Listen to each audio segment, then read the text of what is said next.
Elizabeth Wurzel escribió en sus memorias, Nación Prozac: ¿por qué hacer algo?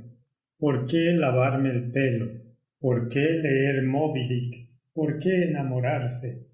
Cuando todos estamos encorvados hacia la misma conclusión inevitable, la brevedad de la vida. Esto hace que todo parezca que no tiene sentido cuando pienso en la duración de la muerte. Bueno, amigos, es bastante exacto decir que nosotros, al igual que las ratas, morimos. Y dado el tiempo suficiente, será difícil notar la diferencia entre nosotros. Humanos y animales, dijo Salomón, ¿recuerdan? Que todos van al mismo lugar del polvo son, todos vuelven al polvo. Excepto que Dios ha puesto la eternidad en la mente de los seres humanos. ¿No es así? Nosotros, a diferencia de las ratas, sabemos que hay una brecha infranqueable entre nuestra propia temporalidad y la eternidad, que sin la intervención divina nos triturará a nosotros y a las ratas en el olvido. Pero de eso se trata la muerte y la resurrección de Jesús, la intervención divina. De eso se trata todo el plan de salvación, intervención divina, sin la cual no seríamos más que pedazos de carne en descomposición sobre huesos que se desintegran. Realmente, la eternidad nos espera a todos, ya sea la vida eterna o la muerte eterna. Solo tenemos dos opciones. La eternidad viene, se desarrollará con nosotros o sin nosotros. Y la eternidad se cierne ahora mismo mientras estamos aquí hoy, justo delante de nosotros, y solo nuestras decisiones diarias determinarán lo que eso significará para nosotros. ¿Qué eternidad será nuestra? Toma tu Biblia otra vez, busquemos el capítulo 21 de Apocalipsis. Bastante cerca de la eternidad, ¿no es así? El capítulo 21 de Apocalipsis y el versículo 4. Ustedes conocen el texto. Dependemos de este texto. Enjugará Dios toda lágrima de los ojos de ellos, y ya no habrá muerte, ni habrá más llanto, ni clamor, ni dolor, porque las primeras cosas pasaron. Un cielo nuevo y una tierra nueva, Jerusalén ha descendido, todo ha terminado, el pecado, el mal y la enfermedad y la muerte y la guerra y el sufrimiento, todo ha terminado. Y sin embargo, ¿cuál es el primer detalle que Apocalipsis 21:4 revela después de que la ciudad santa haya descendido, después de que Dios haya preparado esta nueva tierra para nosotros? Enjugará Dios toda lágrima de los ojos de ellos. Después de eso, lágrimas en el nuevo cielo, en la nueva tierra, la nueva Jerusalén. ¿Cómo podría ser? Se supone que todo eso se ha terminado. Ahora, ¿qué acaba de pasar? Piensa en lo que acaba de pasar. Todos los que no se encuentran escritos en el libro de la vida fueron lanzados al lago de fuego. ¿Cuántos millones, incluyendo nuestros seres queridos, padres, hijos, amigos, son destruidos ante los ojos de los salvos? Lo veremos suceder. Se han ido para siempre, como si nunca hubieran existido. Pero aún conocemos nuestra propia indignidad y la gracia de Dios que nos salvó del mismo final. ¿Cómo podríamos no llorar mientras vemos eso desarrollarse ante nosotros, ante la muerte de tantos a los que se les ofreció la misma gracia que se nos ofreció a nosotros y que nos salvó? Recuerda, los fuegos del infierno no fueron preparados para nosotros, fueron preparados para el diablo y sus ángeles, no para los seres humanos, no para su descendencia. Nadie nacido en esta tierra debería tener que morir en esos fuegos. Y así derramaremos lágrimas por aquellos que eligieron esa opción. No hay duda de eso en mi mente. Las lágrimas que Dios enjugará de nuestros ojos finalmente, después, solo después. Allí no habrá más muerte, ni dolor, ni llanto, porque acabamos de ver ocurrir la muerte eterna para millones de personas. Después de eso, no más dolor, no más llanto. Así que tengamos en cuenta que tenemos un camino por recorrer antes de que la última lágrima sea derramada. Más de 1000 años antes de que se derrame la última lágrima. Si tenemos algún tipo de compasión, ¿cómo podría ser de otra manera si tenemos seres queridos que no estarán allí? Lo que hace que sea tan importante tratar de llegar a nuestros seres queridos ahora, ¿verdad? Amén. Ahora, una nota un poco más brillante. Si alguna vez hemos comenzado a dudar de esta realidad futura, tal vez debamos recordar algunas realidades simples en el presente observable que pueden hacer que no dudemos de Dios, que no desconfiemos de Él, sino que tengamos la fe completa en que Él está a cargo. Tomemos algo muy simple, la extraordinaria voz humana. ¿Qué tal la voz que usamos todos los días de nuestras vidas? Si tenemos la suerte de nacer con una voz que puede hablar.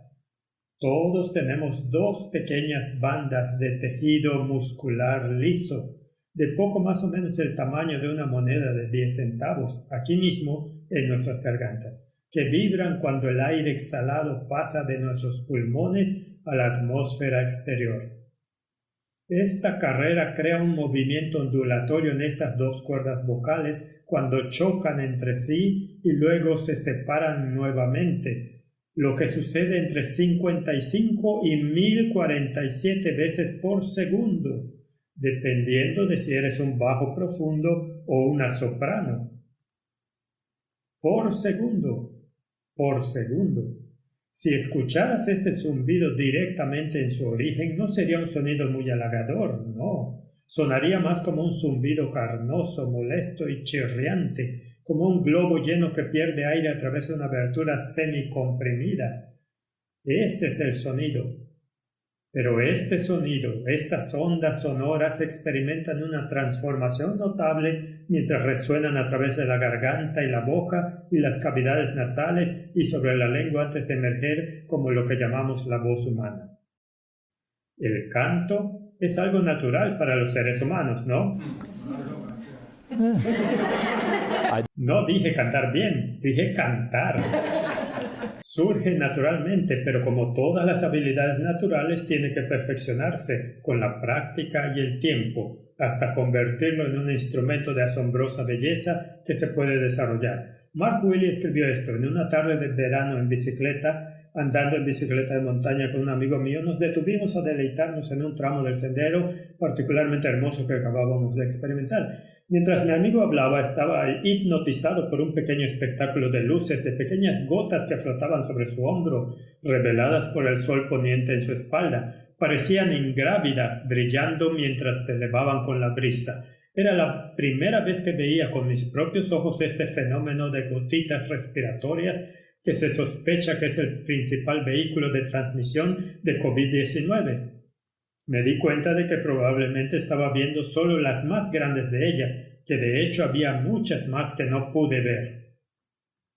Podemos atesorar la conexión entre nosotros que se produce a través de la coordinación de las ondas de sonido en esta pequeña caja en nuestra garganta que usamos para comunicarnos con otros. Pliegues de músculos vibrando en la laringe, mientras el aliento de vida emerge de nuestra boca abierta en un universo de sonido y pequeñas estrellas titilantes cada minuto de cada día. Yo diría que Dios realmente ha diseñado cosas más allá de nuestra capacidad de imaginación. ¿Cómo podemos dudar del Creador cuando sabemos que algo tan notable como la voz humana proviene de algo tan insignificante como los músculos de nuestra garganta? ¿Sabes por qué estamos gastando grandes cantidades de dinero y energía para enviar pequeños rovers a Marte?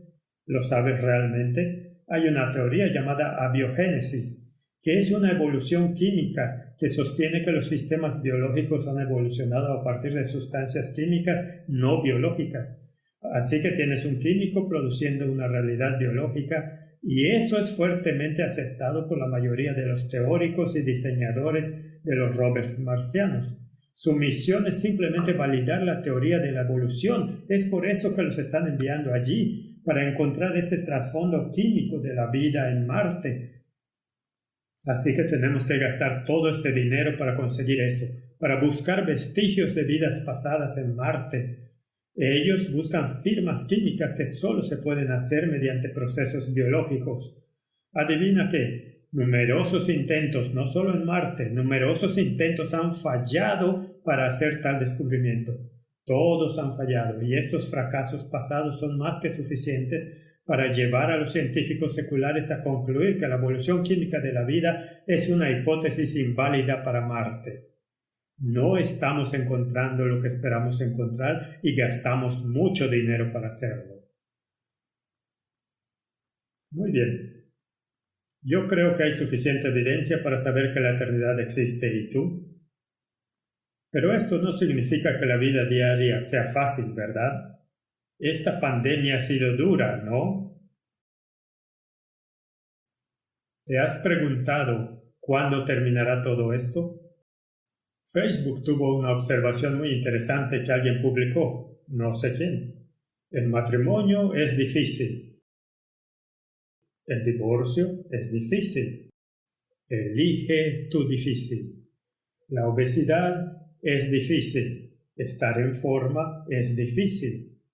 Elige tu difícil. Endeudarse es difícil. Ser disciplinado financieramente es difícil.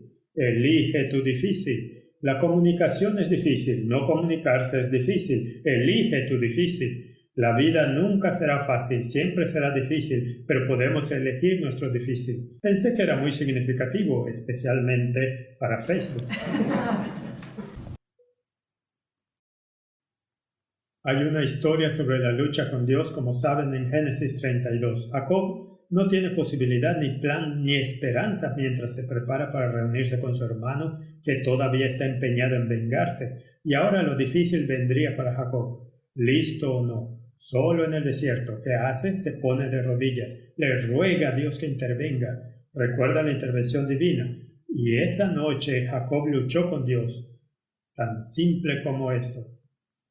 Esta pandemia es el momento perfecto, ¿no es así?, para arrodillarnos y luchar un poco con Dios en la forma en que lo hizo Jacob. La Biblia es clara, estamos mucho más cerca del final que del principio. Así que si lo estamos, elijamos nuestro difícil. Nos molesta el cierre de las tiendas, un día no podremos comprar o vender. Un día el distanciamiento social te deprimió, un día tendremos que huir a las montañas. No tendremos que preocuparnos más por el distanciamiento social. Algún día la iglesia estará donde sea que estemos, donde sea que estemos. Tal vez en una celda de prisión. Casi siempre es mejor elegir lo difícil ahora que esperar a que suceda lo difícil más tarde. Cuando elegimos las cosas difíciles ahora, estaremos preparados para lo que suceda más tarde. Una de estas cosas difíciles que siempre dificulta la vida es la capacidad financiera para pagar las facturas y sobrevivir, ¿verdad? Es difícil trabajar con las finanzas. Voy a compartir con ustedes una pequeña historia personal del Dr. Mark Sandoval, quien es el director médico de UC Pines.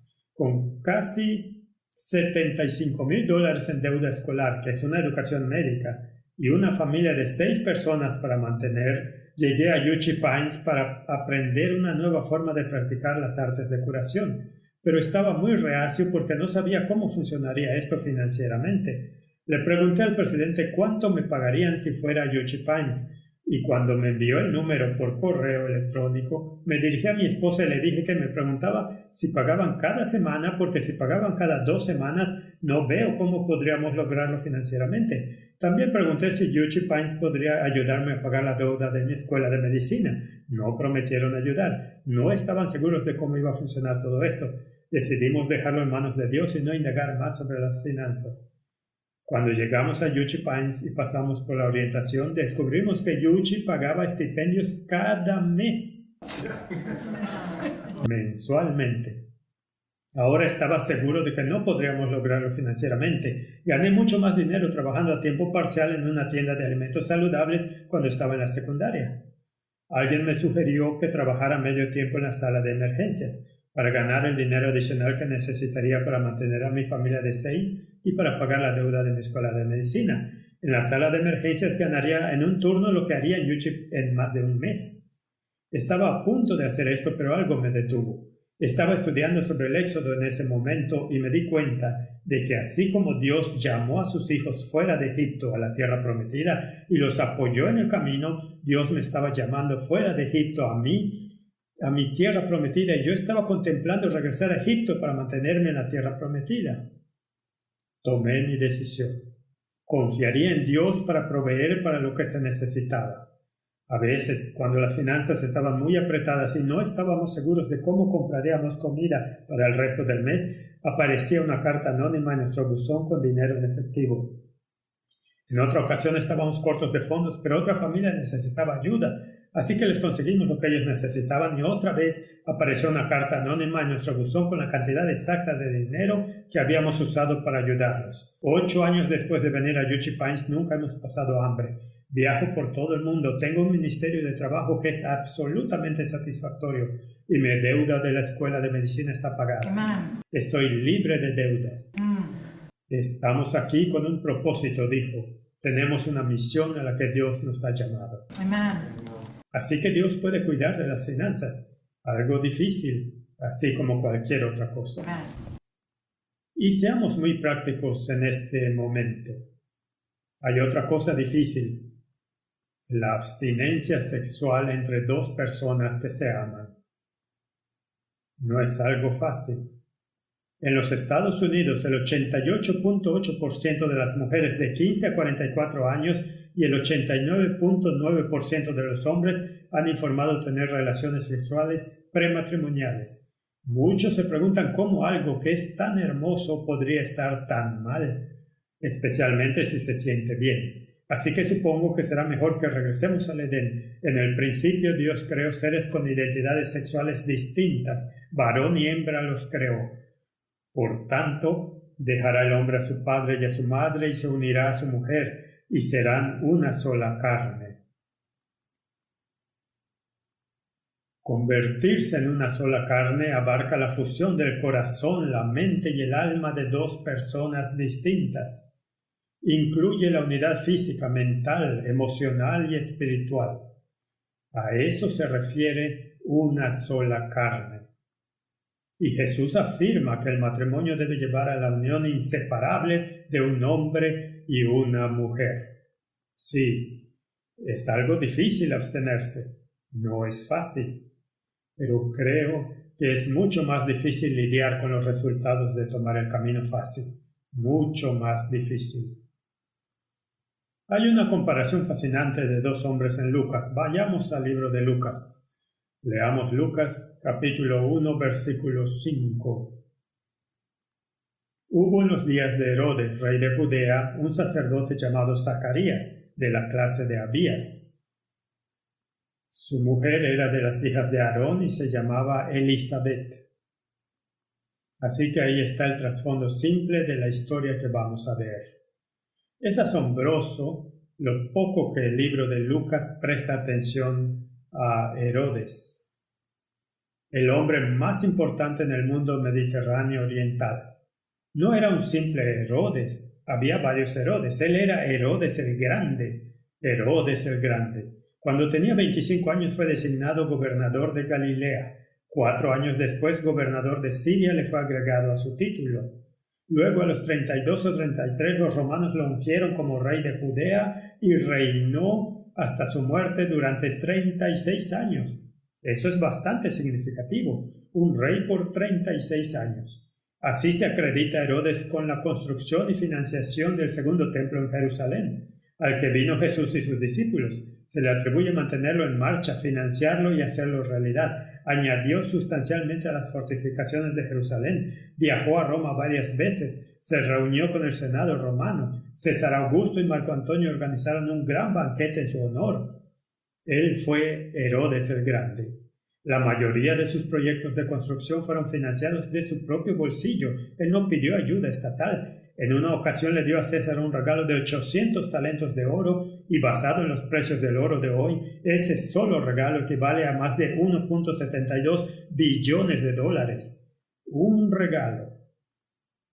Herodes observó resueltamente las leyes del judaísmo. Su respeto por el sábado era legendario. Un poeta latino llamó al séptimo día el día de Herodes. El cerdo y todos los demás alimentos inmundos nunca fueron permitidos en su menú real. Ninguno de sus muchos hijos pudo casarse con extranjeros, gentiles. Él era judío hasta la última idea.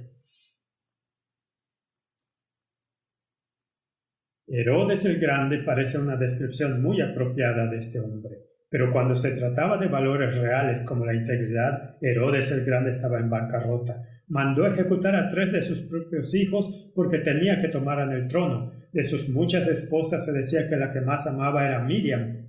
La tuvo que asesinar cuando concluyó que era una rival a su trono. Así que matar a todos los niños pequeños de Belén y la región circundante no es tan sorprendente como lo fue para la gente de la época de Herodes. Hoy es recordado como el asesino despiadado que fue. Y por una buena razón, Lucas 1:5, que acabamos de leer aquí, no lo llama Herodes el Grande. ¿Te has dado cuenta? Solo dice en los días de Herodes. En los días de Herodes. Dios pasa directamente más allá de este hombre de influencia, poder, dinero y fuerza. Lucas está muy ansioso por contar la historia de otro individuo. De eso se trata este primer capítulo. El cielo se acerca a la humanidad con un sacerdote de bajo perfil y su esposa, Zacarías y Elizabeth. Sus nombres obviamente no son tan conocidos como los de Herodes el Grande, pero Dios sabía sus nombres, ¿no? El gran Herodes es casi pasado por alto en el texto de Lucas, mientras que el discreto sacerdote y su cónyuge son notados y recordados por el Dios del universo. El poder, la riqueza y el prestigio de Herodes se ven cada vez más mediocres a medida que se desarrolla la historia. Mira el versículo 6. Ambos eran justos delante de Dios y andaban irreprensibles en todos los mandamientos y ordenanzas del Señor. Si crees que dejar una vida piadosa y saludable no importa, te digo, piénsalo de nuevo. Mira lo que realmente importa: Herodes el Grande o Zacarías y Elizabeth. A través del ángel Gabriel, Dios busca a Zacarías en el templo construido y financiado por Herodes, ¿recuerdas? Claramente la calidad del carácter es crucial aquí. Había muchos sacerdotes judíos y sus cónyuges en esta era, y esta es probablemente, no sabemos, probablemente la única vez en toda la vida de Zacarías que él sirvió en el templo. Ese fue el tiempo que tomó para que las rondas de sacerdotes pasaran desapercibidas por el ciclo anual. Aunque él y Elizabeth eran personas de oración, y Dios escuchó su oración y le aseguró a Zacarías que su oración sería respondida. Eso es de lo que el primer capítulo de Lucas se trata. Leamos un poco más el verso 7. Pero no tenían hijo porque Elizabeth era estéril y ambos eran ya de edad avanzada. Así que tenemos una imposibilidad ocurriendo aquí de nuevo. Pero el versículo 14 dice: y tendrás gozo y alegría y muchos se regocijarán de su nacimiento. ¿Qué tal eso? Lo imposible, como con Abraham, iba a suceder. Así que cuando Herodes murió, hubo mucho gozo porque estaba muerto. ¿Nota la diferencia? Aquí hay gozo por un hijo milagroso que nacería, pero hay otra frase en el texto de Lucas, dicha por Gabriel, una profecía del destino de Juan. Está en el versículo 15, porque será que grande delante de Dios. No beberá vino ni sidra y será lleno del Espíritu Santo, aún desde el vientre de su madre. Aún desde el vientre de su madre. Por cierto, Lucas nunca se refiere a Herodes como grande. No aparece en el libro de Lucas, pero Juan, aunque iba a ministrar en el desierto, vistiendo ropa sencilla, sobreviviendo con la dieta más rudimentaria, sería grande. Comparación entre dos individuos en el libro de Lucas. Jesús confirmó el cumplimiento de la profecía de la grandeza de Juan en Lucas 7. Si quieres saber cuál es esa confirmación, Jesús mismo la dijo. Lucas 7, verso 28. Os digo que entre los nacidos de mujeres, eso es mucha gente. No hay mayor profeta que Juan el Bautista, pero el más pequeño en el reino de Dios es mayor que él. Jesús tiene formas interesantes de hablar de palabras como grande, ¿no es así? Solo la evaluación del cielo realmente importa, ¿cierto? Solo Jesús está calificado para llamar grande a cualquiera. Ahora traigamos todo esto al tiempo en que vivimos, el fin del mundo tal como lo hemos conocido. Pasemos a los Hechos capítulo 3, y veamos el versículo 19. Otra vez de nuevo un verso muy familiar, pero separémoslo un poco aquí. Hechos 3:19. Así que arrepentíos y convertíos para que sean borrados vuestros pecados, para que vengan de la presencia del Señor tiempos de refrigerio. Justo en el medio del testimonio de Pedro sobre la muerte y resurrección de Jesús, nos lleva directamente a nuestro futuro cercano. Cada palabra es importante aquí. Dice, arrepentíos y convertíos. ¿Por qué? Para que tus pecados, dice, puedan ser borrados. En otras palabras, la conversión genuina conducirá directamente a la victoria sobre el pecado, lo que conducirá a la remoción del registro de nuestros pecados borrados de los libros del cielo y de nuestras mentes. Ese es el día de la expiación y la purificación del santuario. Ahora, la próxima palabra es muy importante, la palabra para. Probablemente sea mejor traducida así, ¿para qué? Viene de una frase griega, para que los tiempos de refrigerio vengan de la presencia del Señor. Eso es obviamente el segundo Pentecostés, cuando el Espíritu Santo será derramado con mucho mayor poder que en el tiempo de Pedro, y la advertencia final vaya a cada tribu, pueblo y nación. Así que la purificación del santuario y el borramiento de los pecados, recuerda, el borramiento de los pecados prepara el camino para la lluvia tardía y el fuerte pregón. Volvamos a leerlo. Arrepentíos y convertíos para que sean borrados vuestros pecados, para que vengan de la presencia del Señor tiempos de refrigerio. Esto significa que la victoria sobre el pecado, todo pecado, precede a la lluvia tardía y es necesaria para la recepción del Espíritu Santo y el poder pentecostal. Arrepentirse, ser convertidos para que sus pecados sean borrados, para que los tiempos de refrigerio puedan llegar. Si tenemos alguna esperanza, mis amigos, de experimentar la lluvia tardía, debemos convertirnos diariamente y estar experimentando la victoria sobre nuestros propios pecados personales, y no solo esperar a que en algún tiempo suceda mágicamente en el futuro, y que esos pecados sean borrados para siempre. Esa es la manera de recibir no solo la lluvia tardía, sino el sello de Dios, y ser parte de los 144,000. No hay otro camino a esa meta. Solo entonces se cumplirá el verso 20 de este mismo capítulo. Y Él envía a Jesucristo que os fue antes anunciado. Que Jesucristo se predicará a todo el mundo y luego regresará para llevar a su pueblo a casa. La restitución de todas las cosas. Así que nuevamente ese versículo, creo, dice que el borramiento de los pecados precede a los tiempos de refrigerio, la lluvia tardía del Espíritu Santo. Esto se vuelve verdad presente crucial para nosotros hoy, en un momento en que las mejores autoridades entre nosotros nos aseguran que estaremos pecando y arrepintiéndonos hasta el momento en que Jesús regrese. ¿A quién le vas a creer? Esa es la pregunta. Cuando Jesús vuelva, esos pecados habrán sido borrados mucho tiempo antes del tiempo de angustia en el que estamos entrando. Y el versículo 26 resume todo esto hermosamente. A vosotros primeramente Dios, habiendo levantado a su Hijo, lo envió para que os bendijese, a fin de que cada uno se convierta de su maldad. Ahora, hay otra cosa difícil que se avecina en nuestro futuro. Hablé de eso en la última reunión, la ley dominical, en la que se nos impedirá comprar y vender si simplemente elegimos adorar en el día equivocado de la semana. Esta es nuestra prueba final. ¿No es así?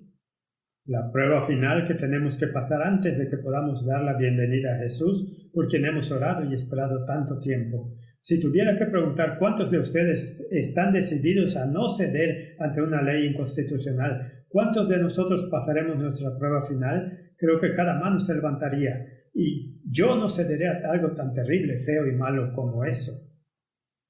Así que justo aquí voy a repetir una ilustración que compartí con ustedes anoche, principalmente por el bien de aquellos que no estuvieron aquí anoche, pero si se hubieran quedado dormidos tal vez lo recuerden de nuevo.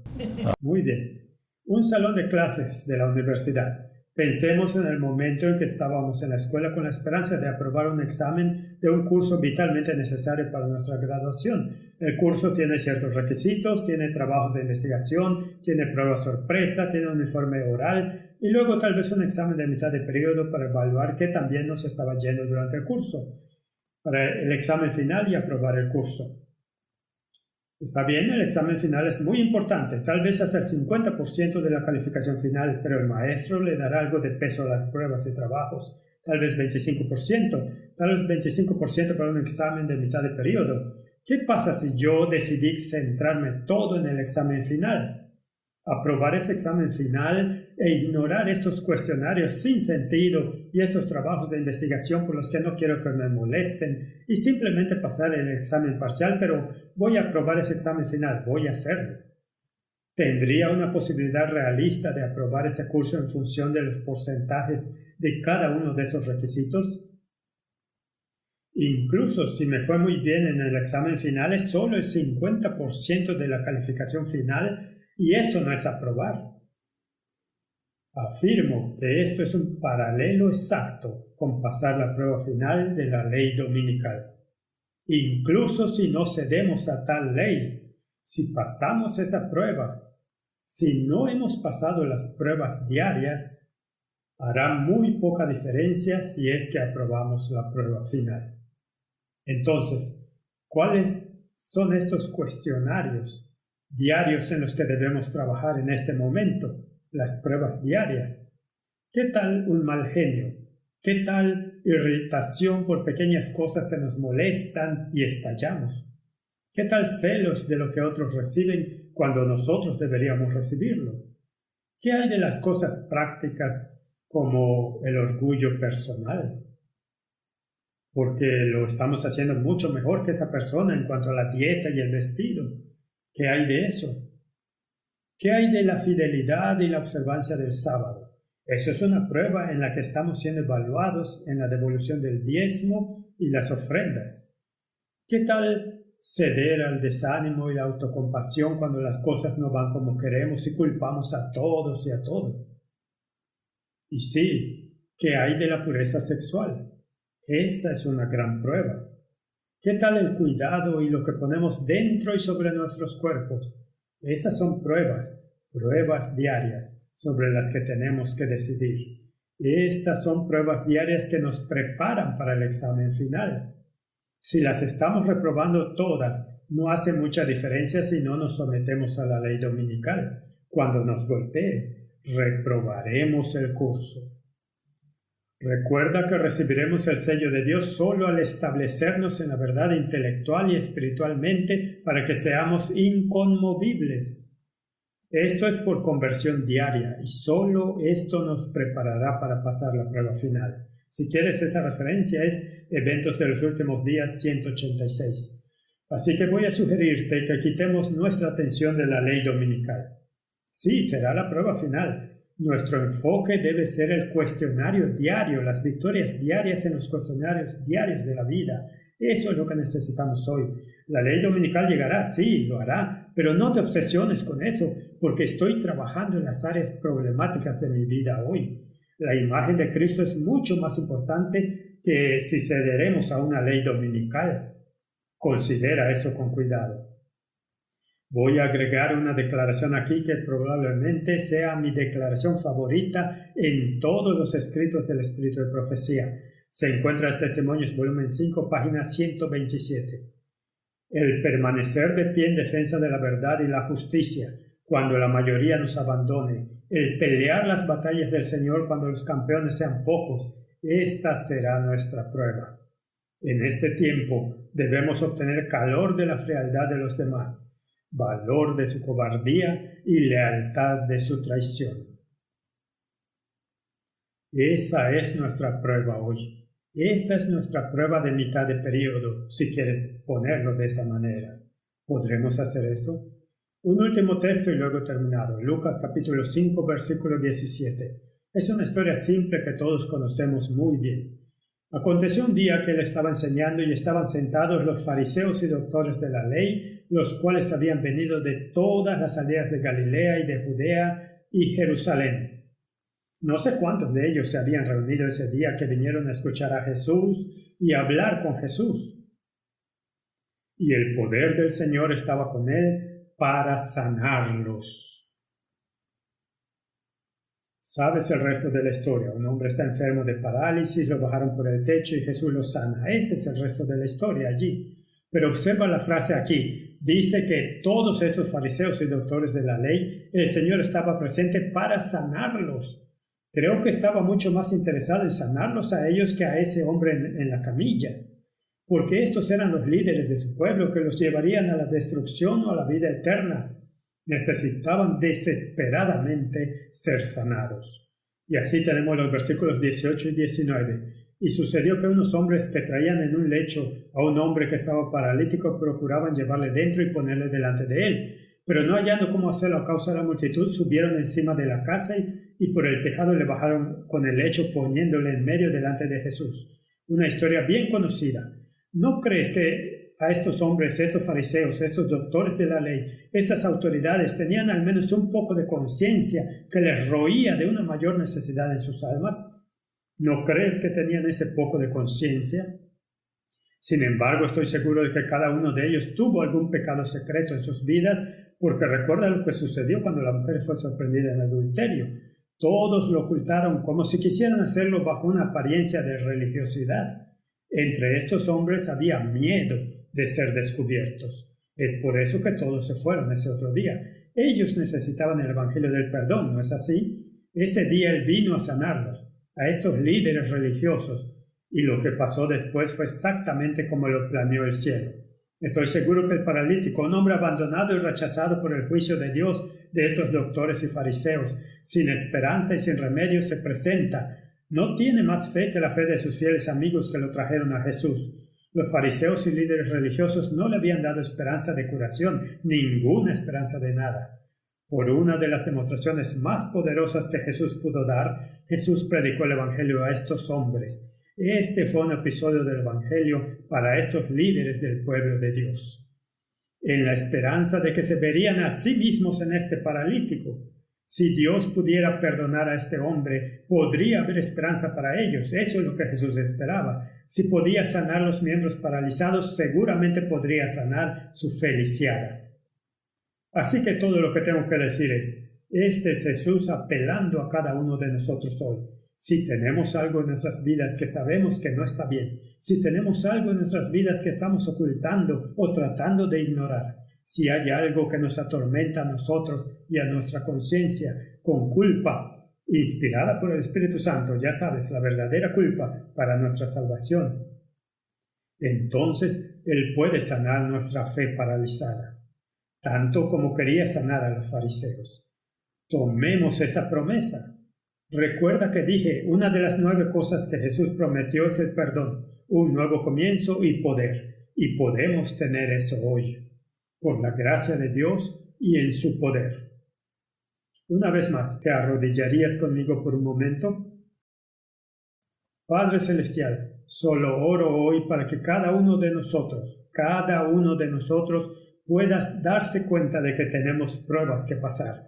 No solo una prueba final, sino pruebas diarias, y estas pruebas diarias determinarán en qué eternidad caminaremos, hacia la vida eterna o la muerte eterna. Se enjugará toda lágrima de nuestros ojos cuando hayamos recibido la recompensa que Él ha prometido a todos los que son fieles. Señor, ayúdanos a mirar profundamente, ayúdanos a luchar en este tiempo de prueba. Luchar contigo sobre nuestras vidas, nuestros pecados personales. Porque, Señor, queremos pasar la prueba, queremos pasar el curso, queremos escucharte decir, bien hecho, buen y siervo fiel. Y eso solo se puede hacer si nos aseguramos de no escondernos, reprimiendo o ignorando esas cosas que nos separan de ti. Tómanos, Señor. Somos bastante pecadores, somos bastante débiles y conviértenos en la maravilla del universo. Oro en el nombre de Jesús. Amén.